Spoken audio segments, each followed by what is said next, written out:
الحمد للہ قاسم الجبارین مبیر الظالمین مدرک الحاربین صریخ المستصرخین موضع حاجات الطالبین معتمد المؤمنین والصلاة والسلام والتحیۃ والاکرام علی بشیر النذیر والسراج المنیر حبیب الہ العالمین ابو القاسم المصطفیٰ محمد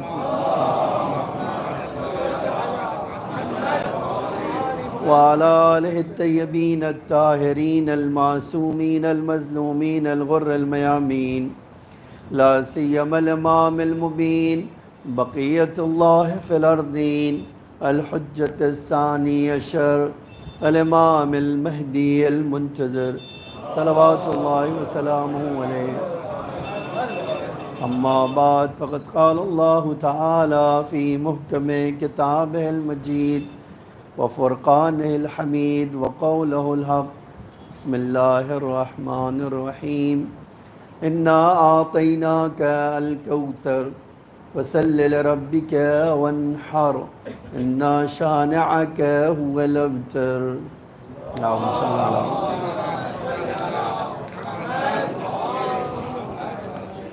عزیزان گرامی، سورہ کوثر کی تلاوت میں نے آپ کے سامنے کی۔ جس طرح قرآن ایک ہی ہے اور لا رتب ولا یابس الا فی کتاب مبین، قرآن میں ہر چیز موجود ہے اور قرآن لا ریب کتاب ہے، قرآن کے جیسی کتاب نہیں۔ اسی طرح قرآن میں سورہ کوثر جیسا کوئی سورہ بھی نہیں۔ آپ الفاظ بدل کے کہہ سکتے ہیں، حتیٰ اس کے الفاظ کے جیسا پورے قرآن میں کوئی لفظ نہیں، الفاظ نہیں۔ اور اسی طرح خداوند عالم نے کائنات میں اس کوثر کی مالک کو بھی اللہ نے وحیداً و فریدہ بنایا، یعنی ان کے جیسا بھی کوئی نہیں۔ سیدت نساء اہل الجنہ ہے وہ، اللہم صلی اللہ علیہ وسلم۔ اور عجب تو یہ ہے کہ آج ساری دنیا کے مورخ اس بات پہ متفق ہیں کہ بی بی کے خطبے جیسا کوئی خطبہ بھی نہیں۔ تو جو چیز حقیقت میں غور کر رہا تھا کہ جو چیز بی بی سے جڑی ہوئی ہے وہ سب کے سب انفرادی حیثیت رکھتی ہے، اس کی اپنی الگ شان ہے، اپنا اس کا ایک الگ مرتبہ ہے۔ اور اب جو بات آپ کے سامنے عرض کرنا چاہتا ہوں وہ خطبہ فدقیہ کے بارے میں۔ خطبہ فدق آپ جانتے ہیں ابن ابی طیفور، یہ جو ہے 291 ہجری میں اس دنیا سے چلے گئے۔ اس سے پہلے اس نے یہ کتاب لکھی تھی بلاغات النساء، ٹھیک ہے، اور اس کتاب میں اس نے بی بی کا یہ خطبہ درج کیا اور لکھا کہ ایسا خطبہ آج تک کسی نے صادر نہیں کیا۔ خیر، میں آنا چاہتا ہوں اس بات کے اوپر کہ اگر آپ خطبے کا، بی بی کے خطبے کو سمجھنا چاہتے ہیں تو بی بی نے جو خطبہ دیا ہے اس کے پیچھے جو راز تھا اس کو پہلے سمجھنا ہوگا۔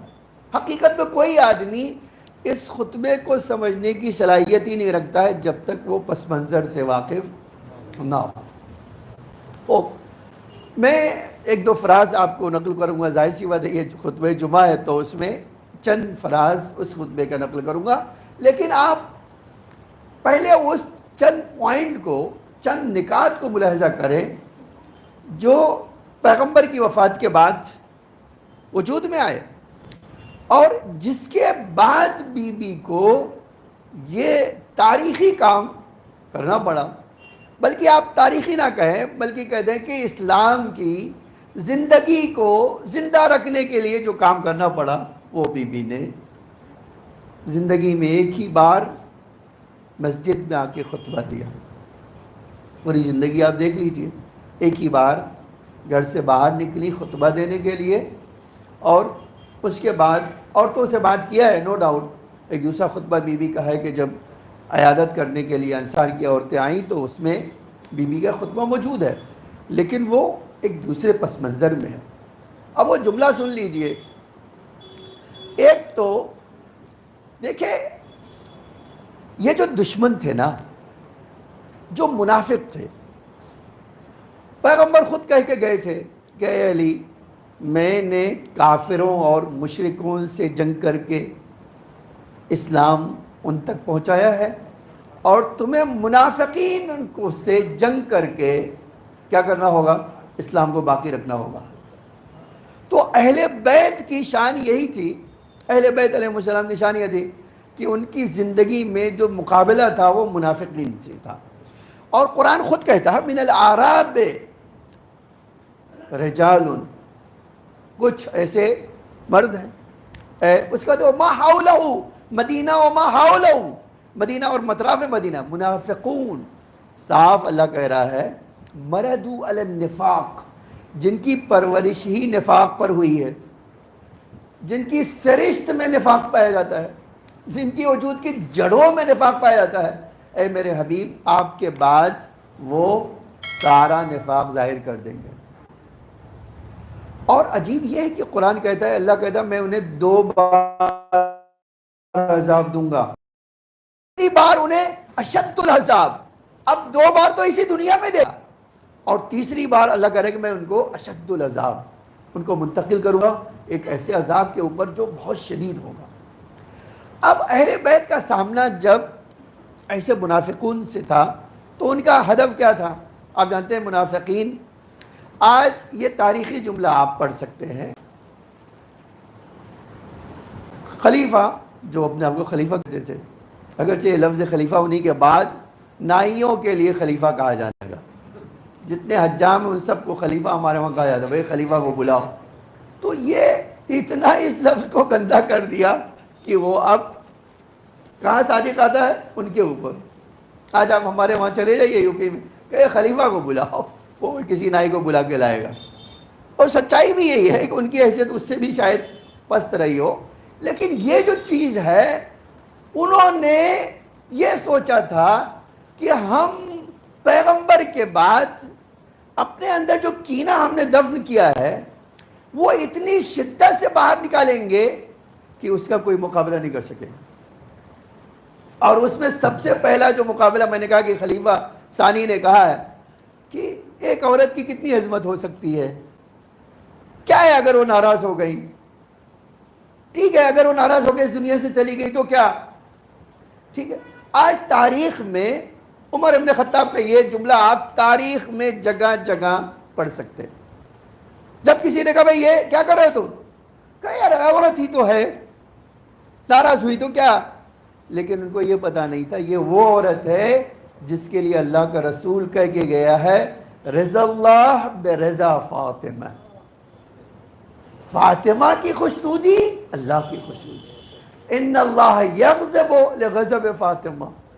اچھا یہ ایک عجب چیز ہے، یہ کہتے تو تھے بیٹا کہ مثلا ایک عورت ہے کیا ہے ناراضگی اور یہ، اور ان کے چیلے آج پوری تاریخ میں یہ دھلتے دھلتے مر گئے کہ خلیفہ ثانی پورے دن بھر کھڑے رہتے تھے حضرت کے دروازے پہ کہ بی بی راضی ہو جاؤ، آپ مجھ سے خوش ہو جاؤ، میں نے غلطی کی ہے۔ تو غلطی کا احترام خود اس بات کی دلیل ہے کہ اس کی رضا معبود کی رضا تھی، یہ خود دلیل ہے کہ دشمن کو یہ ایک منٹ چین آنے نہیں دیا۔ حتیٰ آج ہمارے پاس یہ تاریخی شواہد موجود ہے، خود محمد ابن ابی بکر کہتے ہیں کہ میرا باپ جب کہیں جا رہا تھا، آخری وقت تھا، تو اس نے کہا اے کاش میں نے زندگی میں یہ کام نہ کیا ہوتا۔ اس میں وہ کیا کام نہ کیا ہوتا؟ کہا میں نے بیت فاطمہ کی طرف آنکھ نہ اٹھائی ہوتی، چاہے وہ میرے خلاف تلوار لے کے باہر نکلتے، میں ان کے گھر کی طرف اے کاش میں نے۔ یہ اے کاش خود دلیل ہے کہ بی بی نے اپنی حکمت عملی سے ان سارے منافقین کو ہمیشہ کے لیے جہنمی بنا دیا۔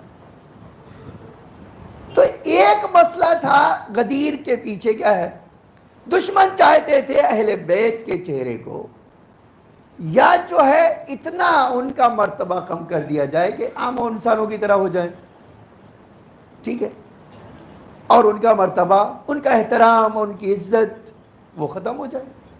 اب جب ختم ہو جائے گی تو اس کے بعد ان کا پلان بڑے آسانی سے کیا ہو سکتا ہے، آپ کامیاب ہو سکتا ہے۔ اسی لیے آپ دیکھیے پہلا مرحلہ جو آپ سوچتے ہیں انہوں نے بی بی کے گھر پہ حملہ کیا اور فدق کو ہڑپ لیا، اس کے پیچھے ایک ہی راستہ کہ ہم ایک کام کریں گے، فدق لے لیں گے، تو فدق کا لینا اس بات کی دلیل ہوگی جیسے کہ ابن تیمیہ نے لکھ دیا کہ ابو بکر اور خلیفہ نے جو حضرت زہرا کے گھر پہ حملہ کیا وہ اس لیے کیا تھا کہ انہوں نے بیت المال معاذ اللہ اس کا پیسہ اپنے گھر میں رکھا تھا۔ یہ ان کا چیلا ان کی زبان بول رہا ہے، ظاہر سی بات ہے۔ اب اسی کے ماننے والوں نے بھی یہ لکھ دیا کہ یہ ابن تیمیہ کی وہ فاش غلطی ہے جس کی کوئی عذر نہیں ہے کہ انہوں نے صدیقہ کے اوپر انگلی اٹھائی، اس کو جس کو اللہ صدیقہ کہہ رہا ہو اس کو معاذ اللہ یہ کہہ کہ ابن تیمیہ نے خود اپنے کفر کا اعلان کیا ہے۔ جو آئے تطہیر کا مصداق ہو اس کے بارے میں یہ خود کہنا ان کے کفر کی دلیل ہے۔ خوب، تو یہ ایک چیز تھی۔ تو ایک مسئلہ تھا کہ وہ اہل بیت کے مقام کو کم کرنا چاہتے تھے، اور دوسرا مسئلہ کیا تھا، وہ لوگوں کے دلوں میں جو اہل بیت کی کا احترام اور عزت تھی اس سے ٹکرانا، ڈائریکٹلی ٹکرا جانا، اس سے مقابلہ کرنا۔ اور تیسری چیز تھی دینی قوانین اپنی مرضی سے چلانا، جو اللہ کا دین ہے اس کو پامال کر کے خود دین کے اوپر، دین کے پیچھے چلنا نہیں، ایک نیا دین بنا دینا۔ خوب، اور چوتھی چیز یہ تھی کہ دیکھیں اللہ کا رسول یہ کہہ کے جا رہا تھا کہ دیکھو میں اپنے بات تمہیں قرآن اور اہل بیت کے حوالے کر کے جا رہا ہوں، اگر تم میرے بعد ان کے پیچھے چلو گے تو تمہیں صراط مستقیم پر رکھیں گے۔ اس کا مطلب کیا ہے، قرآن کی وضاحت کے لیے اللہ نے اپنے بعد اہل بیت کو چھوڑا۔ انہوں نے کیا کیا کہ یہ جو خلافت غصب کر کے انہوں نے کہا میں نہیں، اب اہل بیت نہیں ہے، ہم بتائیں گے قانون اسلام کیا ہے، اب ہم سے پوچھو قانون اسلام کیا ہے۔ اور سچائی یہ ہے آج جو ساری پریشانیاں آئی وہ یہی ہے کہ انہوں نے مرکز کو چھوڑ دیا اور قانون بنانے والے احمق لوگ تھے۔ آج آپ ایک اس کی مثال دیکھ لیجئے، وہابی کیسا فتویٰ دے رہے ہیں کہ فٹ بال کھیلنا تو جائز ہے، گول مارنا حرام ہے۔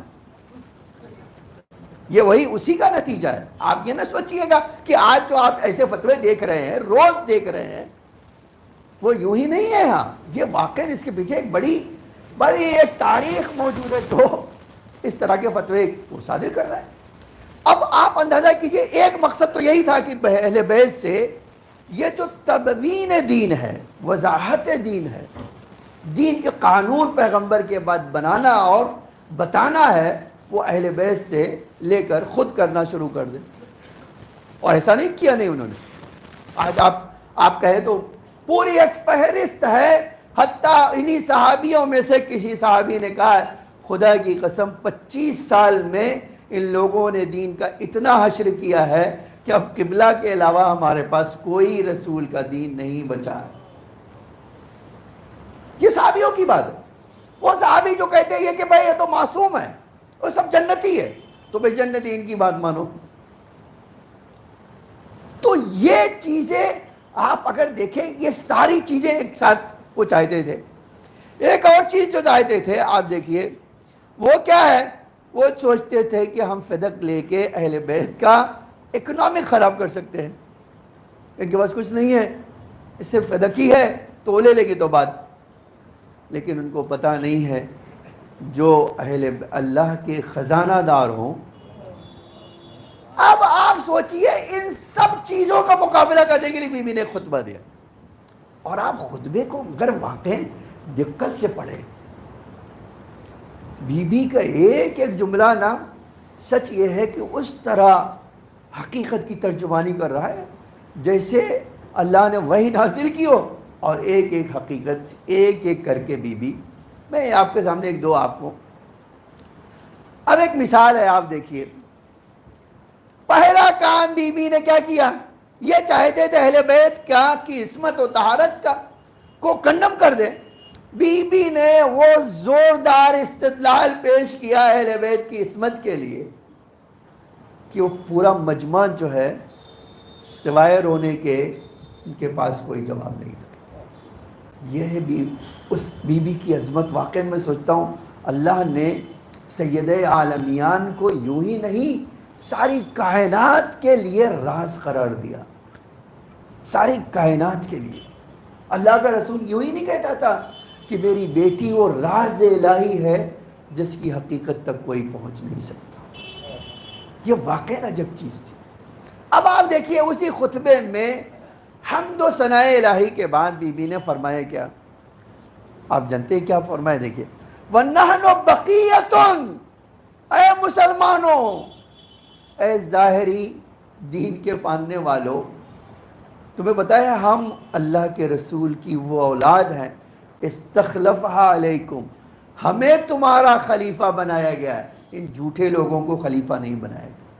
اچھا یہ کبھی آپ سوچئے جب یہ جملہ کہہ رہی ہیں وہیں بناوٹی خلیفہ موجود ہے نا؟ یہ تو اسی مسجد میں ہے نا. آج تاریخ کہتی ہے، ہر تاریخ جس نے خطبہ نقل کیا اس میں لکھا ہے کہ ابو بکر موجود تھے اور یہ دونوں موجود تھے، بلکہ سارے ڈرامہ باز موجود تھے. اور جب بی بی گئی ہیں تو یہ وہاں موجود تھے.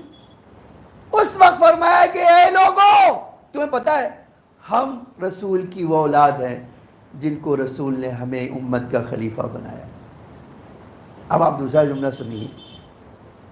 آپ یہ خود کہہ کے ان سارے جھوٹوں سے کیا کیا؟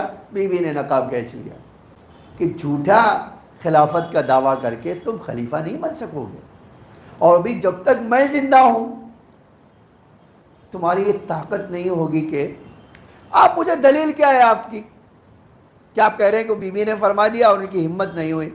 آج جو جواب دیا ہے اس خطبے کے مقابل میں، سوائے یہ اگر آپ سوچیں تو سوائے گڑ گڑانے کے ایک بات کا بی بی کے جواب نہیں دیا. بھئی آپ اگر طاقت تھی تو جواب دیتے، بھئی خطبے کے مقابل میں خطبہ ارشاد فرما دیتے. جو ساری باتوں کی دلیل بی بی کی ہر بات کی دلیل کاٹ ہوتی تھی، آپ کی حقانیت خود بخود ثابت ہو. بس خالی یہ کہتے رہے آپ ہمارے لیے بہت محبوب ہیں، آپ ہمارے لیے بہت محبوب ہیں. تو محبوب ہونے سے تھوڑی وہ بی بی کی دلیلیں آپ کاٹ سکو گے جو انہوں نے قرآن کو سامنے رکھ کے پیش کرا. یہ ہے وہ بی بی کا کارنامہ جس کی بنا پر شیعت آج تک اس صحیح چہرے کے ساتھ پہنچ گئی.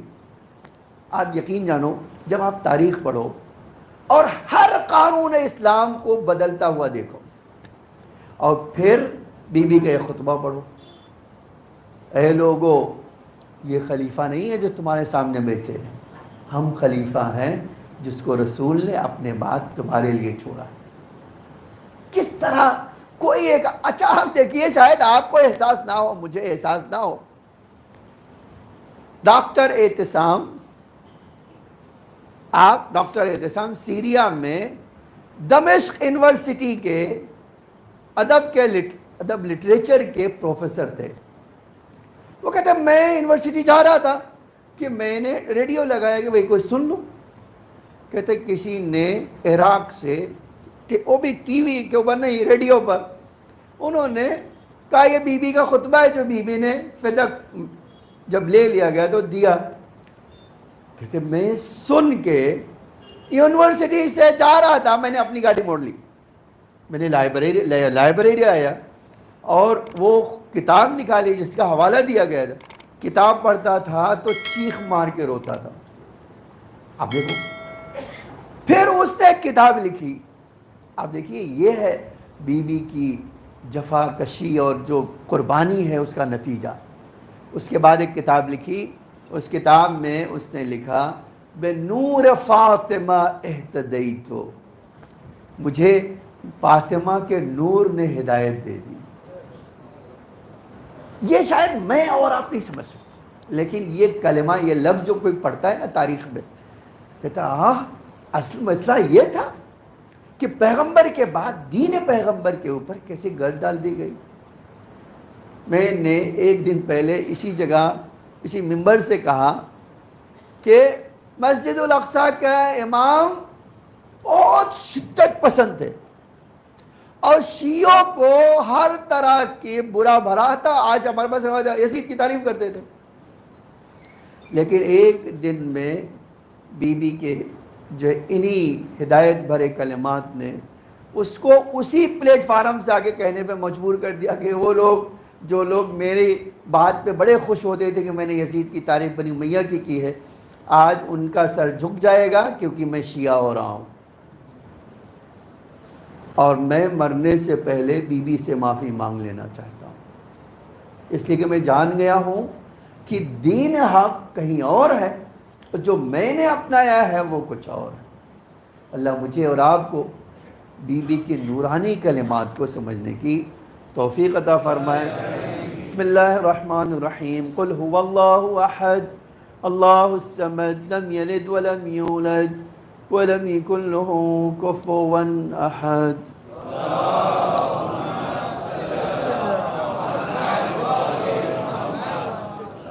اللہم صلی علی محمد. اللہم صلی علی محمد. لا حول ولا قوة الا باللہ العلی العظیم. اعوذ باللہ السمیع العلیم من الشیطان الرجیم. بسم اللہ الرحمن الرحیم. الحمد للہ الذی ہدانا لہذا وما كنا لنهتدي لولا ان هدانا الله. لقد جاءت رسول ربنا بالحق والصلاة والسلام والتحية والإكرام على بشير النذير والسراج المنير حبيب إله العالمين أبي القاسم المصطفى محمد صلى الله عليه وسلم وعلى آله الطيبين الطاهرين المعصومين المظلومين الغر الميامين لا سيما الإمام المبين بقية الله في الأرضين الحجة الثاني عشر الإمام المهدي المنتظر صلوات الله وسلامه عليه. أما بعد يا عباد الله أوصيكم ونفسي بتقوى الله فإن التقوى خير الزاد ليوم لا ينفع فيه مال ولا بنون إلا من أتى الله بقلب سليم.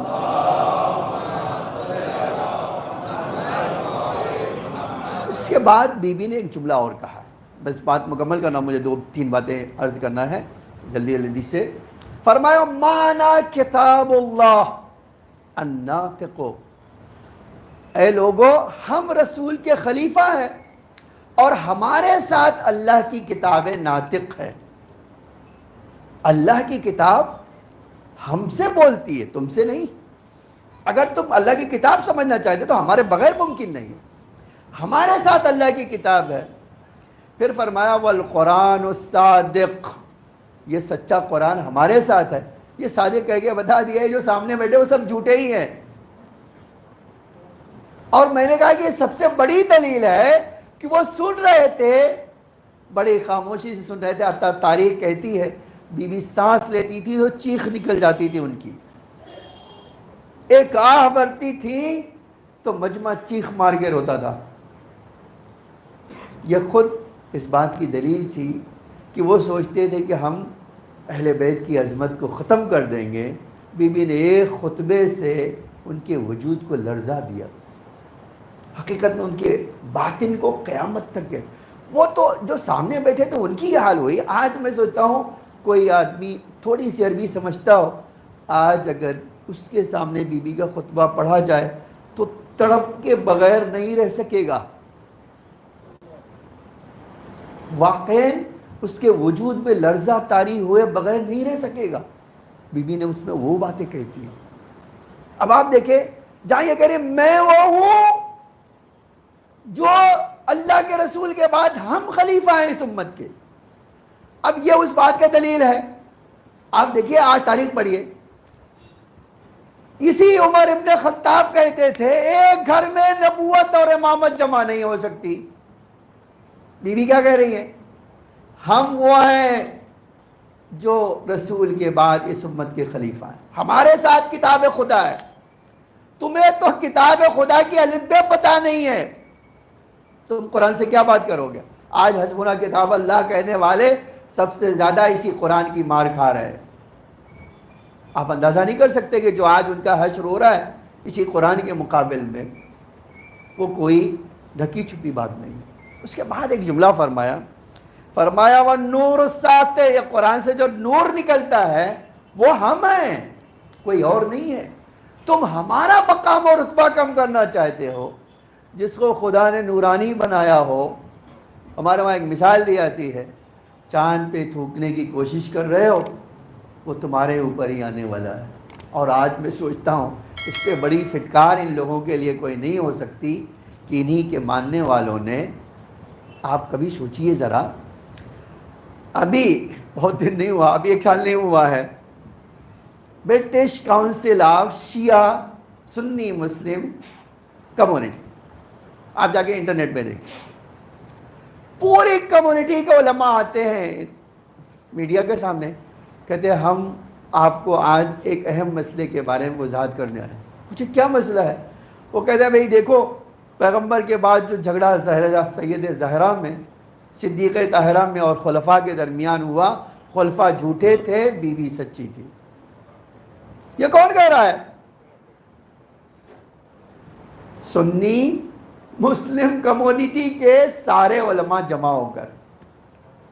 اچھا وہ کہنا ہے، وہ آپ کے اوپر احسان نہیں کر رہے ہیں، وہ جان رہے ہیں کہ اگر ہم وہ نہیں مانیں گے تو قرآن ہمیں چھوڑنا ہوگا۔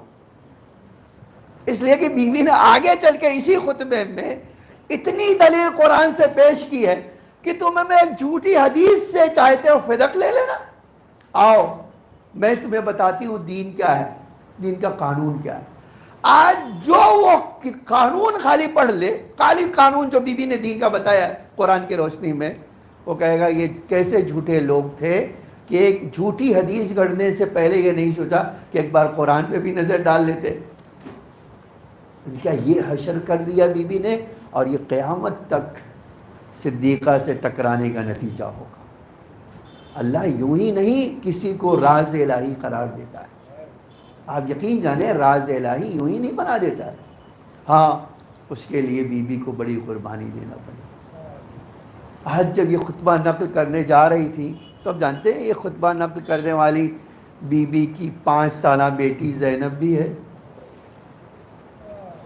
بی بی جناب زینب کو کیوں لے گئی؟ اور وہ بھی اس حالت میں کہ راوی کہتا ہے کہ ایک ہاتھ میں بیٹی کا ہاتھ پکڑے ہوئے اور مسجد میں تشریف لائیں۔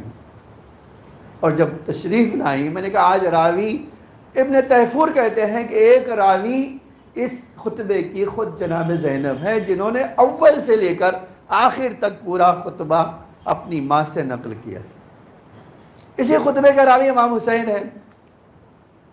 تو میں جب یہ پڑھ رہا تھا تو واقعی یہ تصور آ رہا تھا کہ 5 سالہ بیٹی جہاں ماں کے اپنے درد کو دیکھ رہی تھی، وہی امت کی بے غیرتی کو بھی دیکھ رہی تھی کہ کس طرح یہ امت دین سے منحرف ہوگی، اور خالی منحرف نہیں ہوگی، کس قدر بے غیرت ہوگی کہ آل پیغمبر سامنے بیٹھے ہوں گے اور وہ ساتھ دینے کے بجائے خالی رو رہے ہوں گے۔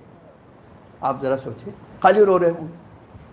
آج راوی یہی کہتا ہے کہ وہ تڑپ تڑپ کے روتے تھے، لیکن اسی خطبے میں بی بی نے فرمایا رونا بند کرو، اگر تم شیطان کے پیروکار بن ہی گئے ہو اور تم نے ہدایت کا راستہ چھوڑ ہی دیا ہے تو تمہارے اس رونے سے مجھے سکون نہیں مل سکتا۔ مجھے سکون اس وقت مل سکتا ہے جب ولی خدا کو اس کا حق دلا دو۔ ولی خدا گھر میں یوں ہی نہیں بیٹھ گیا ہے، اس کو بٹھا دیا گیا۔ آؤ اپنی اسی استقامت جو تم نے پہلے میرے بابا کے ساتھ دکھائی ہے، آؤ دکھاؤ، اور آؤ آگے بڑھو۔ اسی جگہ میں یہ خطبہ اپنا انشاءاللہ باقی فراز نیکسٹ خطبے میں 2 ہفتے ہوگا، ہم اس کے بعض فراز پیش کریں گے اس شکایت کے ساتھ۔ ائمہ ہمارے فرماتے تھے اپنے بچوں کو خطبہ فدق یاد کروا دینا، لیکن سچائی یہ ہے کہ ہم اب خطبہ فدق ہمیں پتہ نہیں ہے تو ہمارے بچوں کو کیا پتہ ہوگا۔ اور آج کوئی یہ کام نہیں کرتا. ائمہ کہتے تھے اپنے بچوں کو یہ فدق کا خطبہ یاد کرواتے ہیں, حفظ کرواتے ہیں. کیوں؟ اس لیے کہ حقیقت اگر دین کی کوئی جانا ہے تو یہ خطبہ تم پڑھنا ہوگا. عزیزان گرامی, ہم سید عالمیان کے غلام ہیں, ہم ان کے نوکر ہیں, ہم ان سے محبت کرنے والے ہیں. ہماری پہچان ہی سید زہرا ہے, ہماری پہچان بھی ہے. تو اپنی شناخت کوئی کیسے کھو سکتا ہے؟ اسی لیے ضرورت ہے کہ ہم اپنے ایفرٹس اس خطبے کے اوپر خرچ کریں, لگائیں, اپنی اولاد کو, اپنے معاشرے کو, اپنے بچوں کو شیعت کی بنیاد سکھائیں. اس لیے کہ جو کام آنے والی چیز ہے نا, وہ آپ انہیں انجینئر بنا دیں گے, ان کے دین کے لیے کام نہیں آئے گا. انہیں آپ ڈاکٹر بنا دیں گے, ان کے دین کے لیے کام نہیں آئے گا. انہیں دنیا میں سب سے, اب میں کہہ دوں آپ سے ریچسٹ انسان بنا دیجئے, تو کیا ہوگا؟ وہ زہرا کی غلامی میں ان کے اضافہ ہوگا؟ نہیں, بلکہ شیطان ان کو اور اغوا کر لے گا. تو ایسے میں ضرورت ہے کہ ہم اپنے بچوں کو بی بی کے غلام بنانے کا ہنر سکھائیں. اور اس کا ایک طریقہ کیا ہے؟ ہم اسی خطبہ فدق کے بارے میں اپنی حساسیت دکھائیں. آج آپ دیکھ لیجئے, میں نے ایک جگہ دیکھا کم سے 400 سے زیادہ کتابیں شرح فدق کے بارے میں لکھی گئی. اس خطبے کی شرح میں 400 سے زیادہ کتاب ہے. آپ اس سے اندازہ لگا سکتے ہیں کہ ہمارے علماء نے اس پہ کتنی زحمت اٹھائی ہے کہ ہر زمانے میں اس کی شرح لکھنے میں خاص توجہ کرتے ہیں, اس کی وضاحت کرنے میں, اس پہ اعراب لگانے میں, اس کی سند ڈھونڈنے میں, اس کو لوگوں کے سامنے بیان کرنے میں. لیکن افسوس یہ ہے کہ آج ہمارے وہاں بی بی کی اتفاقاً اللہ کا شکر ادا کرنے چاہیے کہ ہمارے مجلسیں ہو رہی ہے, اور مجلسیں خود بی بی کی ہونا ایک برکت کا سبب ہے. لیکن یہ کافی نہیں ہے. یہاں کوئی آدمی آپ نے سنا ہے شروع سے لے کے آخر خطبہ پڑھ سکتا ہو؟ پڑھ ہی نہیں سکتا ہے وہ. اگر وہ مجلس میں پڑھنا بھی چاہے تو نہیں پڑھ سکتا, اس کے لیے الگ سے کام. جیسے ایران وغیرہ میں کیا ہوتا ہے, باقاعدہ جو ہے ایران میں یا جو شیعہ اور دوسرے مملک ہیں وہاں باقاعدہ کیا ہوتا ہے, اسی خطبے کو یاد کرنے کے کمپٹیشن. ایک مثلا سیمینار ہو رہا ہے, آؤ بی بی کے خطبے سے آپ نے کیا سمجھا ہے, آؤ لکھ کے دو. یہ انسان کو اس خطبے کی طرف زیادہ مائل کر دیتے ہیں. انشاءاللہ اللہ مجھے اور آپ کو بی بی کے خدمت گزاروں اور نوکری کرنے والوں میں قرار دے. اللہم صلی علی فاطمة وابیہا وبعلہا وبنیہا وسر المستودع فیہا بعدد ما حاط به علمک. اللہم صلی علی محمد عبدک ورسولک وامینک وصفیک وحبیبک ابی القاسم المصطفى محمد. اللہم صلی علی علی امیر المومنین ووصی رسول رب العالمین. اللہم صلی علی صدیقۃ الطاہرہ فاطمۃ سیدۃ نساء العالمین. اللہم صلی علی سبطِ الرحمہ وامام الہدی الحسن والحسین سید شباب اہل الجنہ امام المؤمنین. اللہم صلی علی علی ابن الحسین ومحمد ابن علی وجعفر ابن محمد وموسیٰ ابن جعفر وعلی ابن موسیٰ ومحمد ابن علی وعلی ابن محمد والحسن ابن علی ائمۃ المسلمین. اللہم صلی علی صدیقۃ الطاہرہ فاطمۃ سیدۃ نساء العالمین. اللہم صلی علی ولی امرک القائم المعمل والعدل المنتظر امام المومنین. اللہم صلی علی فاطمۃ وابیہا وبعلہا وبنیہا وسر المستودع فیہا بعدد ما احاط بہ علمک. اے اللہ ہمارے مولا کے ظہور میں تعجیل فرما, زمین کو آقا کے ظہور کے لیے آمادہ فرما، ہم سب کو آقا کے خدمت گزاروں میں قرار فرما۔